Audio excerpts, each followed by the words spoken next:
maanta oo Arbaca ah 11 bisha January sanada 2017 waxaa la doortay gudoomiyaha golaha shacabka waxaana loo doortay Maxamed Sheekh Cusmaan Jawaari. haddaba Maxamed Sheekh Cusmaan Jawaari waa kuma? Maxamed Sheekh Cusmaan Jawaari waxa uu dhashay sanadii 1945 waxaana ku dhashay degmada Afgooye ee gobolka Shabeellada Hoose. dhanka waxbarashada marka aan ka eegnana waxa uu ka baxay jaamacadda ummadda waxaana bartay sharciga islaamka iyo qaanuunka.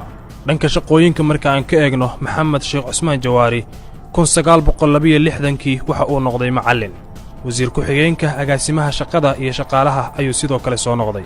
xildhibaan ayuu sidoo kale soo noqday. wasiirka gaadiidka cirka iyo dhulka ayuu Maxamed Sheekh Cusmaan Jawaari soo noqday. wasiirka arrimaha bulshada ayuu sidoo kale soo noqday.